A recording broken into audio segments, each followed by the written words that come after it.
Hello, and welcome to Live Into Your Best Life. I'm Polly Skaia, your show's host, and today I am so excited to have Joshua Peters with me. So, Joshua is a hypnotherapist and a coach who helps you find your inner strength and confidence so that you don't have to feel anxiety, fear, doubt, and you are able to move forward in every area of your life. He has a weekly podcast, Super States, that we're going to talk about. He interviews experts in trance and personal development.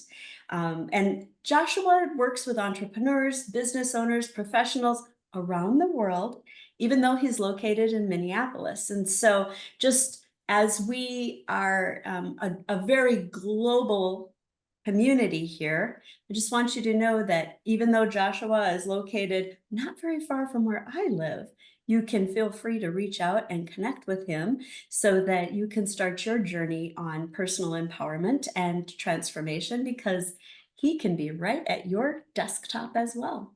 So, very cool. And I want to share that Joshua and I met networking. So, one of the things that I really enjoy about his podcasts is that he brings in experts, but they're experts in what I would call um, people who approach life in a down to earth manner. And often you seem to attract people who have different ways of doing that.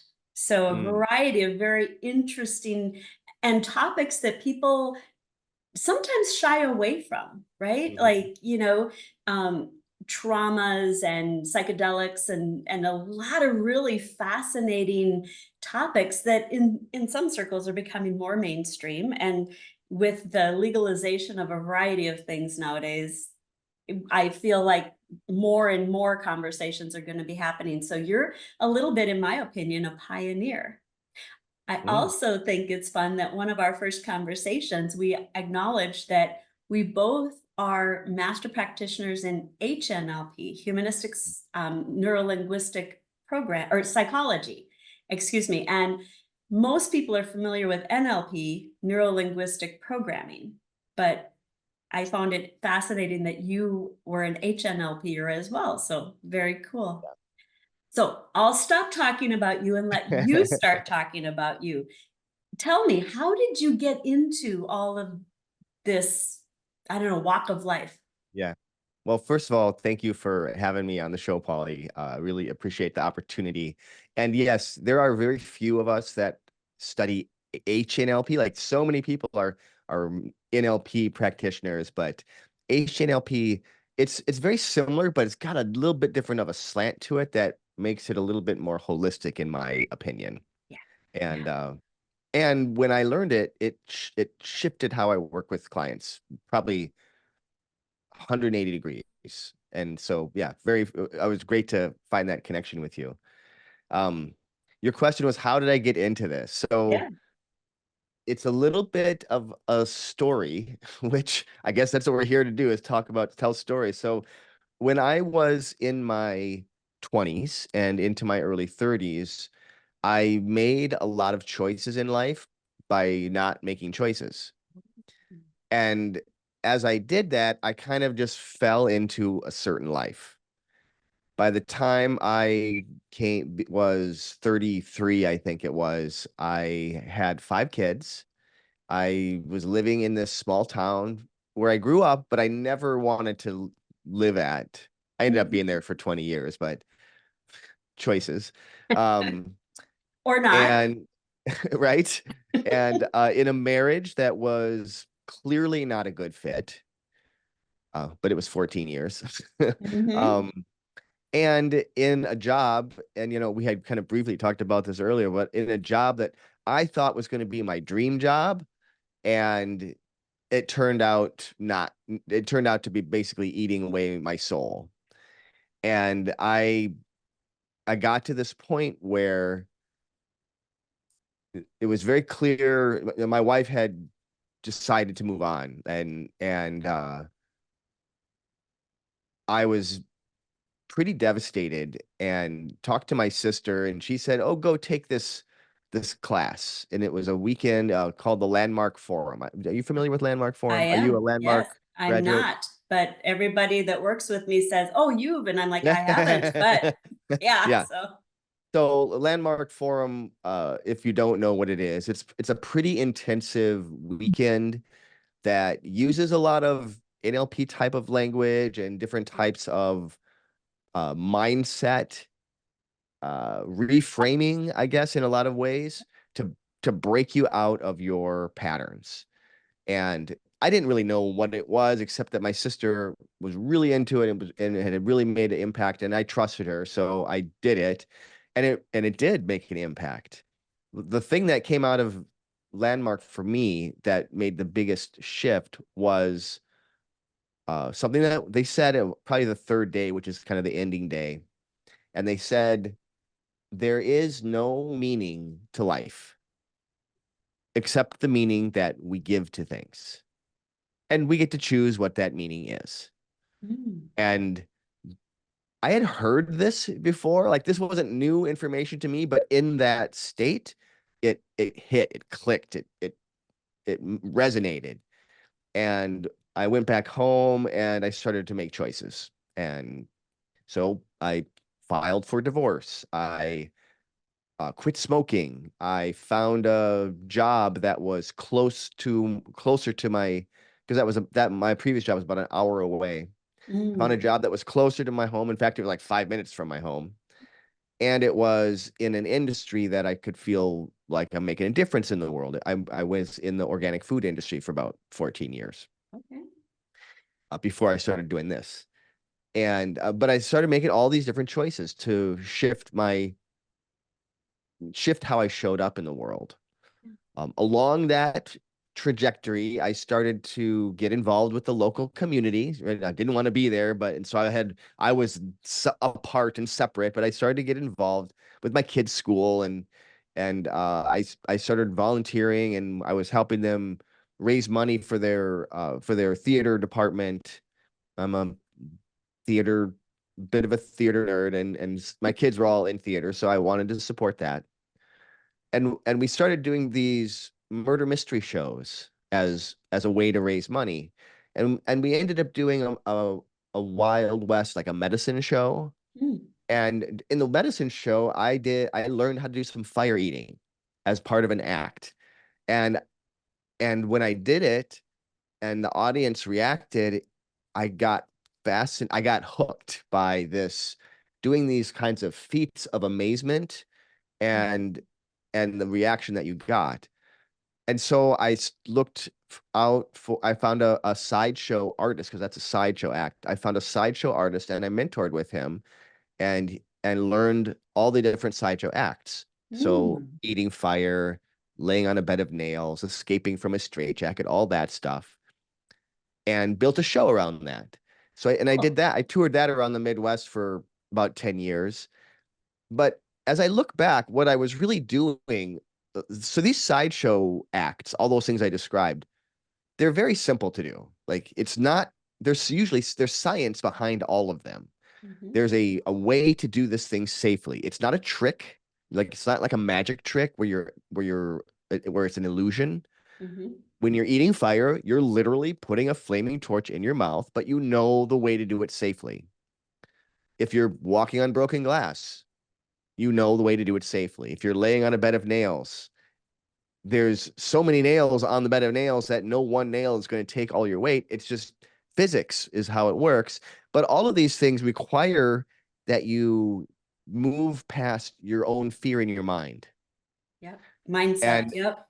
right. And that was what had held me back all that time, like in that marriage, and everything was nobody else is going to want me and blah, blah, blah, blah, blah. Right. All the fear stuff we tell ourselves. And as I was doing this show, I realized in hindsight now, I can realize that I was training myself to move past fear, to step into uncomfortable situations, and also to show other people that you can do that. Mm, mhm, So that's a tangent, a little bit of a tangent, because after about 10 years of doing that, It was 2014, and I had met someone who lived here in the Twin Cities, and I had a connection with her that was unlike anything that I had ever experienced before. And so I knew that I would regret not not doing this. Yeah. But I also had two kids still in high school, one kid just going into high school. And I was very attached to being a, a dad and being there for my kids. And I would go to all their events and always be there for them and help them with their homework. And that my home was the home that they had always grown up in. So as I was considering leaving, it was not just disrupting my life, but it was disrupting their lives. Mhm. And I had a lot of fear. Mhm. I used a hypnotist to help me move past that fear, and it worked really well. It was just fascinating how well that worked. And what I came out of that with was, well, I can make choices. There's ways that I can do this that can allow me to be there for my kids. And essentially for 4 years, I would spend a week in Minnesota, and then I'd go down to the family cabin that we have down near where my home was, and uh, my kids would stay with me there, and I'd Mm. be there for a week, and then go back to Minnesota for a week and come back for a week. I was working remote from the the business from the organic business that I worked at, and then but at the same time I was like, I don't really want to do this forever. I was in corporate, and even though it felt good, and I was excited about the job that I was doing and the difference that it felt like I was making, I didn't want to be in corporate. I wanted to figure out how to make my own life. And I tried, I practiced different things. I thought, well, maybe the performance will be the thing. Or I also like to write. Maybe writing is a thing. I tried a lot of different things. And all of a sudden, hypnosis popped up again as an opportunity. And I met the hypnotist. He was an old punk rocker, and we really resonated. I really liked him. And when I thought about it, I just realized if I could help other people get past their own places where they're stuck in a faster way than it took me, because it literally took me 10 years really to shift that, and I could get paid to do that, then what more empowering way could I think of to live life? Nice. And so I jumped in with that hypnotist. I mentored with him for about a year and a half. I started working with friends, with family members, with coworkers. And I did that for about a year. And at that point, it was fall of 2018. My youngest daughter graduated high school. I sold the house that I had lived in down there. I quit that job and I went full time as a hypnotist and have been doing this full time since then. Very cool. And you got into it before all the shutdown happened, so Yeah, you could keep a things couple of years rolling. beforehand. Yeah. Yeah, that's wonderful. Very cool. And when I started, I always was doing, when I was working with coworkers, I would work with them one week in the office because it was a very progressive office, and they had like quiet places that you could reserve. So I would reserve the quiet space, the little room, and me and the client would do hypnosis in there. And the Mhm. next week we'd do them online because I wouldn't be there that week. And then the third week I'd come back and we'd kind of do a third wrap up session in person again. So that was kind of how I did it at first. So even from the very beginning, I was always working remote at some capacity, which Mhm. made it really easy to slip into that when COVID hit. Yeah, very nice. That's wonderful. So you made a couple of comments in your in sharing your journey, and one of them that I want to highlight is no choice is a choice, Yeah, right? yeah, And I think that awareness that you had is brilliant. You also mentioned the weekend program and how it started. It started peeling away the layers, but I think that it's really important for people to understand that while you had a journey that lasted over a decade, right? it's okay because you had layers to peel away, and a little bit of what you shared, Yeah. you had some trauma. And I think it's really important for people to understand that the work that you do, the work that I do, while it can be fast and while it has lasting impact for the people that are in the right mindset and ready to do this, it's also peeling away the layers, because it takes us a while to get into these situations. And I think the movie Maui, I don't know if you've seen it, but how the island was created because her heart was hardened. And when they put the stone back, when her heart, that stone gets replaced, and all of a sudden she sheds all of the volcanic rock and becomes this beautiful lush. And as you're telling your story, that imagery just comes to mind, is that that's a little bit about kind of what you and I do with people, is we help peel back those layers that we've used for so long to protect ourselves. Yeah. And yet it wasn't really protection as much as, like you mentioned, it was holding you back. Yeah. So who are I know you mentioned business professionals, entrepreneurs, but who are your favorite people to work with? I would say creatives are my favorite. And one of the reasons that I like working with them is they're usually pretty engaged already in their imagination. Mm. And that's a good way to access your unconscious mind, is through the imagine. I mean, that's how we do it. That's how you speak to the unconscious mind or subconscious mind, or however you want to describe it. And so I find creative people, they just inherently get it. Uh, and so it's just a little bit easier to work with them. Otherwise, the people that are truly like motivated, I however they are, wherever they're coming from, I like working with them. The ones that, they're gonna do the assignments that you give them. They're gonna practice the tools that you teach them and find out what works for them. Yeah, they're that self-motivated, they hold themselves accountable better than anyone else could, right? Yeah. Hmm. And that's where people are gonna get that transformation. Yeah, yeah, for And sure.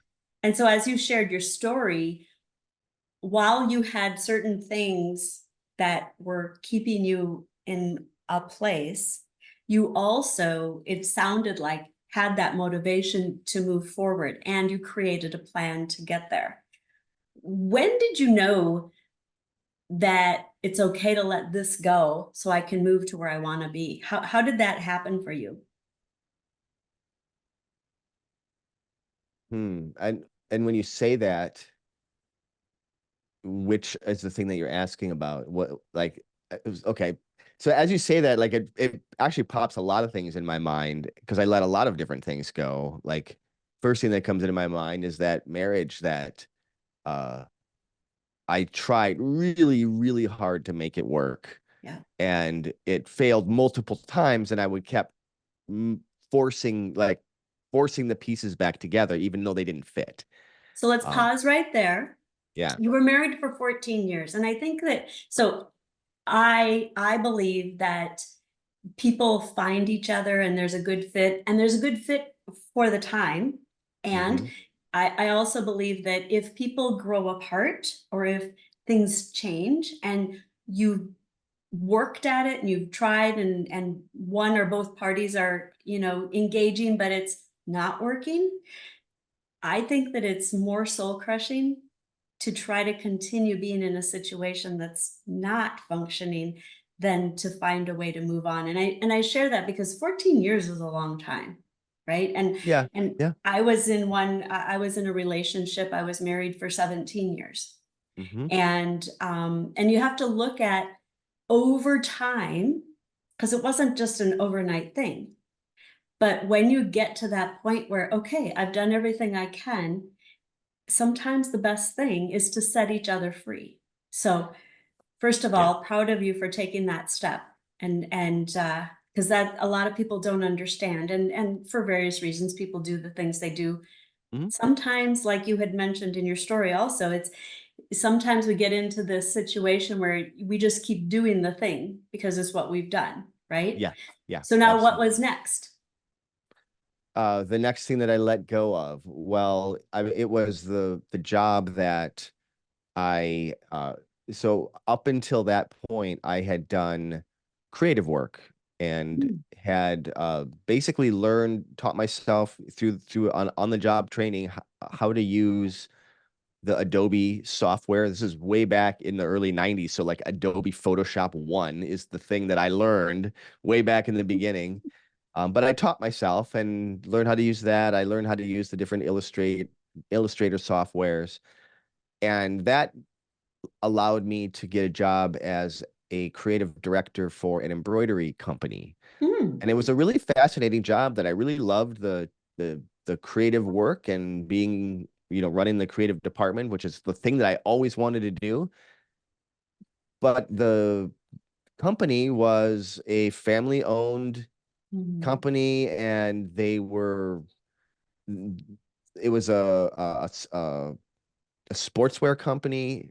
They had a big factory that was right next to where, the office, and they just treated their office workers poorly, or not office workers, factory workers. They treated the factory workers pretty poorly, and it was pretty nepotistic. Like there was definitely, if you were part of the family, you were part of the family, and the family wanted me to be part of the family, but I didn't agree with like how they lived. And I could tell that this was just not again not a good fit. Right. Um, and the job that I found, it wasn't in the creative. And I tried for about a year to get a job at this company in the creative department, but I just couldn't, for whatever reason, I just couldn't get in. I didn't have the right, I don't know what. Whatever. Did just Yep. that couldn't get in. And and so I started trying other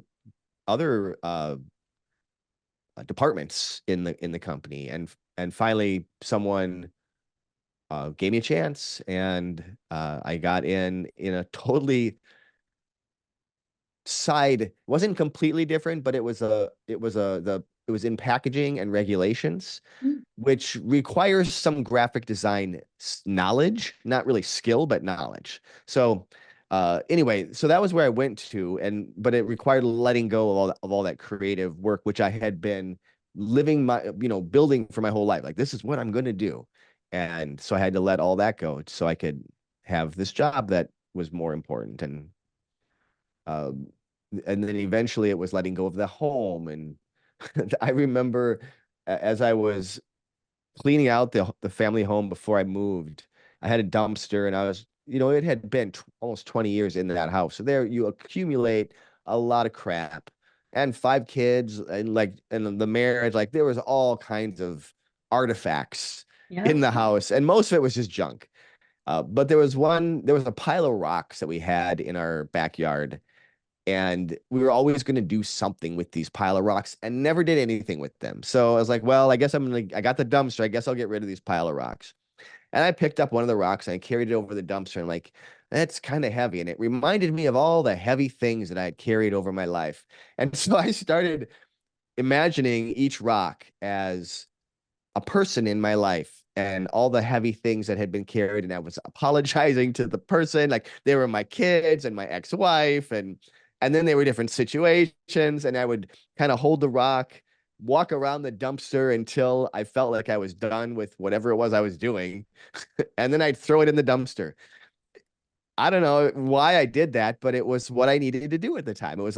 I was releasing all of the I was letting go of all the stuff from the house That's and that past life, really, right. as I did that, and and then drove away in my rental truck, kind of leaving that all behind. So that Nice. was another way. And then finally, then I was getting pretty intentional as I was winding down that job, and I gave them a 6 month notice. I let them know I'm leaving in 6 months, and this is what I'm doing. Like we always would have how can you better yourself for the next year? I can't remember what you call that, but corporate stuff where you're Yeah. what your plan is for the year. And that year, my plan was to leave the company, and I was very upfront with them, and actually got a lot of support. And then not they obviously didn't really want me to leave, but they knew what my dream was, and they supported me in that, and I really appreciate that was the case. Um, but I spent that year 2018 basically prepping everything so that by the end of the into August, I'd have a clean break. I literally sold my house. I think it was in October, the house that I had been renting there, and just let go of everything from that previous life at that point. Mm. Um, yeah, those are some examples. That's wonderful. So the themes that you brought up, you were in alignment, right? Each of those steps, you it was almost, as you were talking, it was almost like a gear would click into place. Yeah, And you were in alignment to take that next step. And I think that that's so important, because when people start to think about, what do I want to, like, how would I like my life to be? And while you can look at a map and you can go from point A to point B, right? There's a straight line that you could make as the bird flies. hmm, It's very rare that you can actually get there that yeah, way. yeah, And that's kind of the example you just gave, was that you had these different hubs where everything clicked into place and you were able to move forward. And I love the analogy you gave, or the literal story of letting go of that energy with those rocks and letting yeah, go of that baggage. I do a meditation with folks that's just like that, but it's in your mind, right? yeah. You actually had that physical weight. Okay, now I can feel, oh yeah, the energy's gone. I'm And done. and what was most interesting about that was I would hold a rock. I would literally walk around this dumpster talking to myself, like talking to the rock, like apologizing and all the things that I needed to do to whatever, whatever that was representing to me. So if there was any of my neighbors that were watching that at that point, they were probably wondering what in the hell that weird guy is doing now. I love it. Oh, we're so glad he's moving. I love it. That is wonderful. Okay, so now, as mentioned in the intro, you have a podcast. Yeah. How do you meet such interesting people? So, and this is interesting too, because the podcast is another one of those letting go moments. And the way that the podcast got created was I was driving to a weekly networking group that I had been a part of for many years. And I was grumpy. I was kind of angry. It was like a half an hour drive from my home early in the morning. Some guy cuts me off and I get mad and I flipped him off and he flipped me off and we both flipped each other off. And now we're both angry. And I just all of a sudden I realized, what in the hell am I doing? I don't even want to go to this thing. And I go to this thing and I kind of put on an act of who I think I'm supposed to be for these people that I think I'm supposed to meet. And I just decided I'm done. I don't, this is not helping my business, and it's actually hurting my soul. Mm. And as I thought about it, I was talking to a friend, a coach at the time, and I realized, why don't I just do a podcast? I can do a podcast. I can talk to the people that I like, that I want to talk to. It was also a way of stretching myself a little bit. So, as you said, a lot of the subjects that I talk about and the people that I talk to are a little bit edgy, a little bit, pushing the edges of what normal civilized people talk about. The And fascinating. It's, yeah. but it was scary for me to just talk about those things. So I decided, well, I will create a podcast where I can talk to really interesting people. I can network that way. And I can talk to people that are, this is their business, is talking about these things that are a little bit scary to talk about. So it's my way of getting comfortable talking about these things. So it had multiple purposes. It'll be a year in the beginning of August, and I've produced it weekly the whole time. It's been sometimes I've done bi-weekly episodes. I did early on bi-weekly just to kind of get some reps in. Yep. Momentum. But I meet people. I know a lot of people. I know a lot of people in the coaching world. I know a lot of people through hypnosis, Mhm. and a lot of hypnotists are have multiple interests, so they're in these kind of different areas. I meet people, I go to interesting events, and I meet people. If I think that they'd be a good fit, I'll just ask them. I also find there are some email lists out there that kind of give you a list of potential podcasts to be on, and also guests that want to be on podcasts. And if they look like it's a good fit, I reach out to them. I actually have somebody that helps me now. So she reaches out to them, and yeah, so that and then the guests will give me ideas for people to talk to as well. Nice. That's wonderful. And so another form of networking.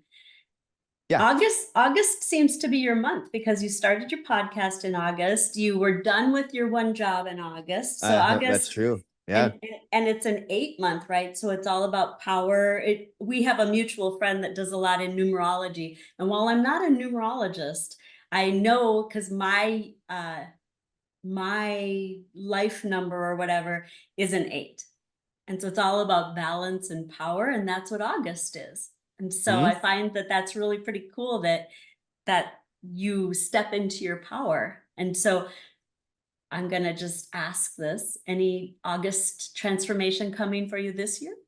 Oh, not that I'm aware of. Mm. Let's see which gears click into place. Yeah, I yeah. love it. Very cool. So what message would you like our listeners to take from you if you were to go back in time and talk to that younger Joshua? What would you tell him that will help inspire our listeners? Hmm. Well, he was very scared of making mistakes, and also pretty insecure that just about himself. So I would tell him and everybody that's watching or listening that it's going to be okay. And if you have this feeling like you want to do something, then just do it. Uh, Mhm. there's a there's a way of being. So I don't know if this is good or not, but this has been my method of movement probably for the past, well, since Landmark really. And it is, I call it ready, fire, aim. Yep. And Yep. I get a lot done, but I also sometimes have to go back and fix it. Mhm. But I also know a lot of people who their method is ready, aim, aim, aim, aim, aim, aim, aim, aim, aim, aim, aim. And that doesn't get anything done. That's right. No You could be action. very strategic and get nothing done if you never take action.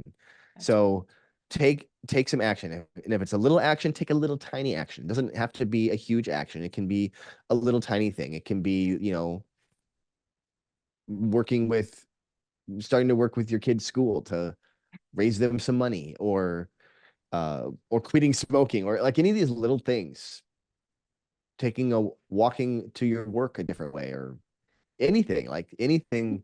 Even if you're really stuck too, you can do really simple things like brush your teeth with the opposite hand. The little things like that that start to shake things up a little bit can reflect across your life in a huge way. Put the other pant leg on first, right? Lots of Mm. little things that you can do to start to build up some momentum in change. Yeah. And you don't have to make it the biggest thing. And what you just mentioned about using the opposite hand or putting your instead of like putting my right pant leg on, I start with my left. That while it sounds easy, I would just encourage the listeners to try because you don't realize until you try to make that change how ingrained some of these movements are. Yeah. And you're literally rewiring the connections now and opening up that plasticity. So I think that's really Yep. cool. Yep. And you probably Nice. don't realize that you always put the same shoe on first. You always put the same sock on first. Like you do these things without thinking about it. So now that we've talked about this, the listeners are going to be like, "What? I don't do that." And then you're going to find out, oh, yes, you do. Exactly. Because So now do you've the got opposite. awareness, right? Now there's awareness. And once you have awareness, you can't not. Yeah. I think that's pretty cool. Very good. All right. So how can the listeners find you? How can they connect with you? What's their next action step? So I'm going to give you a couple of options. The first one is my main website is xfactorhypnosis.com. And so I think of the X factor as our internal confidence. And that's what I help bring out in people is that inner confidence that is always there, but sometimes it gets covered up and hidden by like that insecurity that I was talking about that I dealt with. So if you go to xfactorhypnosis.com, from there, there's access to all the different social media uh, that I'm part of, and I have presence on pretty much everything. There is a link to the podcast right there, and then if you're interested in looking at what it would look like to work together, that's all there too. So that's the first one. The second, I'm going to give you a link that's just a special link for your listeners, Mhm. for your audience. And this is for something that I've been working on this year. This is an email transformation program. And what I mean by that is one of the things that I've noticed is not everybody can afford to work with somebody like me or somebody like you. Mhm. And and that gets kind of frustrating when because if I think about myself back when I went to Landmark, like I I didn't even have any money to do that. I figured out how to do it, but I certainly didn't have the money to work with a one-on-one coach. Right.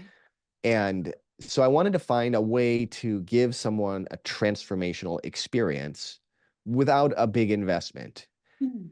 or without any investment other than maybe time.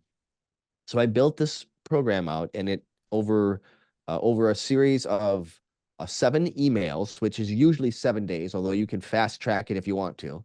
But over a series of 7 emails, we are going to take something that blocks you, usually some kind of fear, worry, or anxiety, some kind of mindset thing that's in your way, and we're going to clear it out using some again those emails. There's some audio experiences in there that kind of help you figure out what's going on, and then we clear it out at the 6 and 7 step, and then integrate it. So the last step is really integrating it, making it real, solidifying it in your world. But that's probably the most important piece of all of it. Yeah. So if you're interested in this, then you just have to go to xfactorhypnosis.com/bestlife, and that will take you right there. Special link just for your listeners. Perfect. And we'll have all this in the show notes as well. So people will be able to just click on it. And fantastic. Joshua, thank you so much for spending time with me today and for sharing and being so authentic and transparent, because I know when we talk about all the changes we've made in our lives, it sometimes can bring up some interesting things, but you can always tell when someone's done the work because now it's just a story. Yeah. So I really appreciate that you shared your story, and I know that it's going to be inspirational for the folks that are tuning in, so that they'll be able to start transforming their lives as well.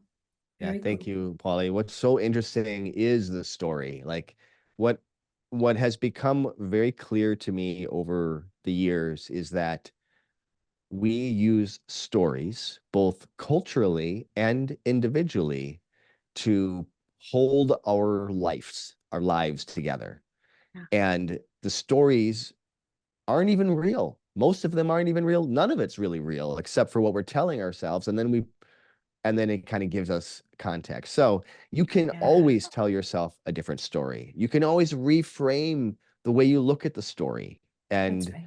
and have different details that you focus on That's right. and to empower yourself. So yeah, stories are Yes, important. indeed. I love that. I love that. Thank you. All right. So if you've tuned in today and you enjoyed the episode, please like it, share it with your friends so that we can spread the word and help other people start helping other people and connecting them with coaches and people to help. I mean, that's literally why I've created this podcast, is to help people start to see I don't have to stay on this hamster wheel. I don't have to stay stuck. I can take small action to start making changes that can have a ripple effect, just like your story. So thank you for that. And also subscribe to the show because we want to make sure you're getting each weekly.